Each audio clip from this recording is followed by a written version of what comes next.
A couple years ago, a close friend, Ashley, started a long-distance relationship with a guy, Chris. He has been really good to her, and after meeting in person a few times, they decided to move in together. I was super happy for her as she had a few bad relationships over the years and it was nice to see her in a healthy one. That joy faded the last couple months before she moved a few states over to be with him.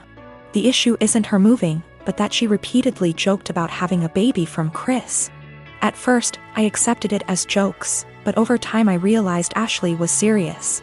For context, Ashley has 2 children from a previous relationship, ages 10 and 12.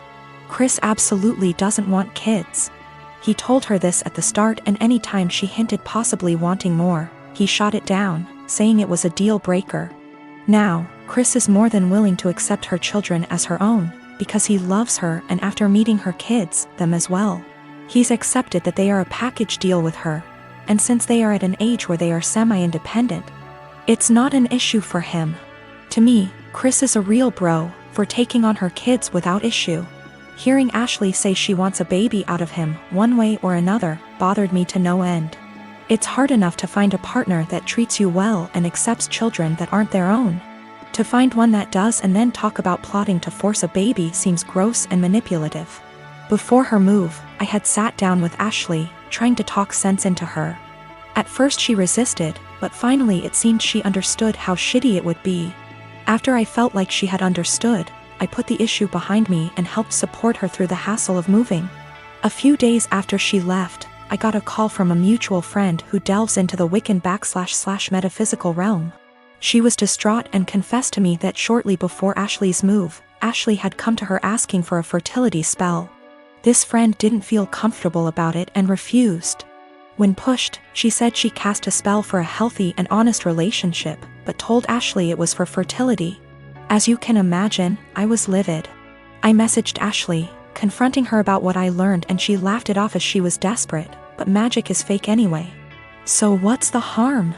She then let it slip that since Chris was planning on getting a vasectomy in a few months, she had poked holes in their condoms as a last-ditch effort. At that point, I couldn't stay silent. I gathered up screenshots of all the conversations over the last few months and sent them to Chris. He understandably freaked out and kicked her out. Now, Ashley hates me because she was kicked out after a huge move and didn't have a job or money to make it back. She said I'm a terrible person for putting her and her kids out on the street. I met this guy in January and he became my boyfriend in February. Comes March, the world goes down the drain and we decided to move in together for the time of the pandemic. A few weeks ago, he shows me a post where this guy is challenged to an arm wrestling competition by his GF. The guy didn't seem to have any sort of training / workout, whereas his girlfriend did. I commented he might have a surprise. My boyfriend started educating me on biology and how men are stronger than women. I told him there were way too many factors to take into consideration to make such a broad comment. I have been doing weightlifting for 2 years and my boyfriend has never seen a gym in his life, so I used us as an example. That was a big mistake. He got really defensive and condescending, and made comments like, "That's cute."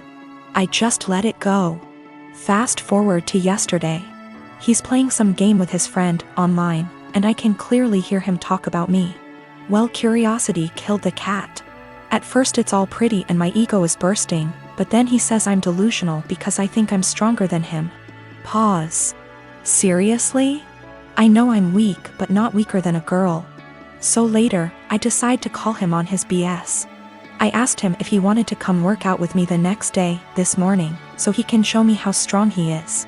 He accepted and I was happy because I had been dying to bring him and initiate him to something I'm passionate about. So, this morning, we went to my friend's garage. My region allows groups of 10 or less and we wipe everything. I told him we're gonna do deadlifts.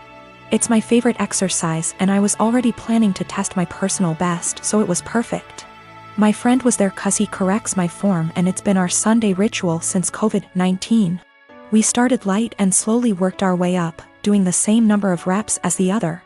Comes 185, his form starts to crumble, so we made him go lighter.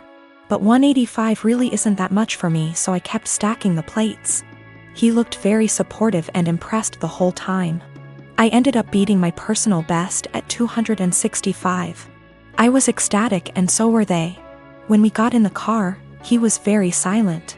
I assumed he was just tired. We got home and that's when he exploded and asked me if I was proud of myself. Apparently, I humiliated him in front of my friend. I apologized. I didn't realize he was feeling that way. He got angry and said it really changed the way he saw me, like I'm less of a woman now. He stormed to the basement. I started collecting my things. But now I'm wondering if I should have been reading between the lines and stopped at 190 or something. Or just dropped it and never suggested we work out together. I knew very well I was stronger than him, but I just had to prove it to him. I used to work on a small team for a division of a multinational company. We used to primarily be staffed by what were called old-timers. Basically people who were close to being of a pensionable age who didn't want the hustle. That culture shifted and a lot of young blood has been brought in. I formerly worked there and was given a lateral move out. A colleague, Tina, still works there. Recently an opening for director came up and Tina came to me for help. She's been doing overtime and working hard to get noticed for this position. She's well qualified for it and has extensive experience at the company, so she was given a chance to interview for it. Tina is a single mother who has overcome poverty in childhood, racists / bigots in the industry, and worked hard to support her kids. She's had health issues but always fought hard. Tina is tenacious and hardworking, but there are issues. She struggles in some areas, and while she'd definitely make a great director as she's contentious, kind and courteous, the role is evolving and may be a bit of a stretch. Nonetheless, I helped her with her application and presentation. Beyond being colleagues, she and I are friends. We spend a lot of time outside of work together. We're the only women of color in our respective areas, and share a lot of our deep feelings and thoughts. She worked hard and put together a good presentation. I was really proud of her. She presented this morning at 9:30 and got through it and was out by 10 o'clock. Most of the other applicants were internal and interviewed yesterday, but one person was recommended by a senior VP in a different department. The guy who was recommended is a 30-year-old hotshot. I think he may actually be in his late 20s. He will soon graduate from an Ivy League MBA and is the definition of corporate style. They gave him a last-minute presentation slot immediately following Tina. I attended all of the presentations. I am not on the hiring committee, but was there to support Tina and see how the presentations went. When the hotshot gave his presentation, it wasn't even close. The 20 of us sat in the room and were dumbfounded. Not only was his presentation visually appealing, but he noticed details none of us ever did, and he developed a pitch that was so innovative that our AVP asked to use a tagline he created. His technical analysis was so spot on that it was spooky. He understood issues facing our business unit without having to be told and had ready solutions to solve the problems.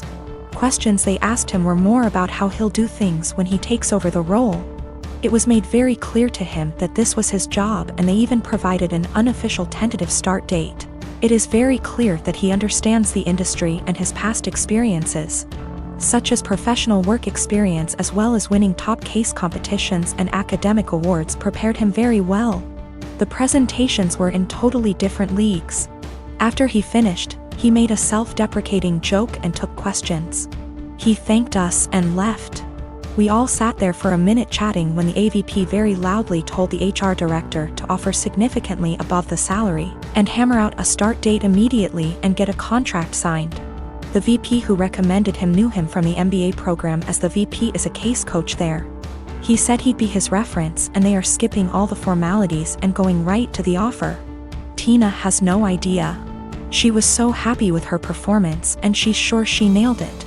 She did well, about as well as the other candidates, but this guy is out and out in a different league. Just based on that, I too would hire the other guy. She's sitting on cloud 9 at her desk and planning a celebratory dinner to celebrate her performance. She was told decisions would be made in a couple of weeks. At this rate, it's likely she'll be informed that she didn't get the job well before 5 p.m. I really don't know what to do or say. If she asks, should I be honest about this guy's presentation? Should I avoid her the rest of the day? I want to support her, but have no idea how to even begin talking to her. My husband and I have been married for 3 years now. I have a daughter, 15 years old, and he has a son, 24 years old. I am friendly with my stepson, but we aren't close. He has a biological mother who is a perfectly fine woman. I'm not here to take the role of his mom. My late husband, my daughter's father, died when my daughter was 6. We both contributed to her college fund. My daughter's paternal grandparents have also contributed a large amount. Right now, the fund has about $180,000. My daughter is extremely bright, and I'm not just saying that because I'm her mom. I truly believe she has the capacity to go to an Ivy League school, and her teachers have said she has the potential as well. And I don't want costs to hold her back. Our income would be too high to get any meaningful financial aid. And while there are a few merit-based scholarships out there that she will be applying to, we don't want to put all our eggs in one basket and hope she gets it when it's so competitive. My current husband and I have separate finances. He doesn't contribute at all to my daughter's fund. My stepson is struggling with a heroin addiction and has stolen money, jewelry, hire loans, and electronics from us for drug money. I understand that addiction is a disease, and I personally paid for an outpatient detox for him, which cost $1,000, which failed. His father then paid for an outpatient rehab program, which cost $6,500, which also didn't work because he barely showed up. He promised us he'd do better next time and he needed another chance. So I split the cost of another $6,500 outpatient rehab program with my husband, which seemed to work during program, but he relapsed as soon as he got out of it. I have spent so much money, time, and energy and it hasn't helped at all. My husband and my stepson want to try a 60-day inpatient rehab program, which will cost $30,000. I had absolutely no idea where they were supposed to get the money for that, considering the thousands and thousands of dollars that were already spent, and the fact that we no longer had anything of value in our house. They want to use my daughter's college fund, which to me is absolutely off limits. I feel like it's completely unfair to my daughter to punish her for my stepson's addiction, unfair to my late husband and his parents, but frankly, I don't think spending $30,000 will work. My husband thinks I'm an asshole because I'm prioritizing my daughter's education over his son's life, and he believes medical needs come first. He then asked my daughter if she'd be willing to use $30,000 from her fund to pay for her stepbrother's rehab, and she got very quiet and did not answer. He then got very upset with her and said she was being selfish. My daughter later told me that she didn't want to give her stepbrother the money, but she felt so guilty. And I am furious at my husband for emotionally guilt-tripping my daughter like that.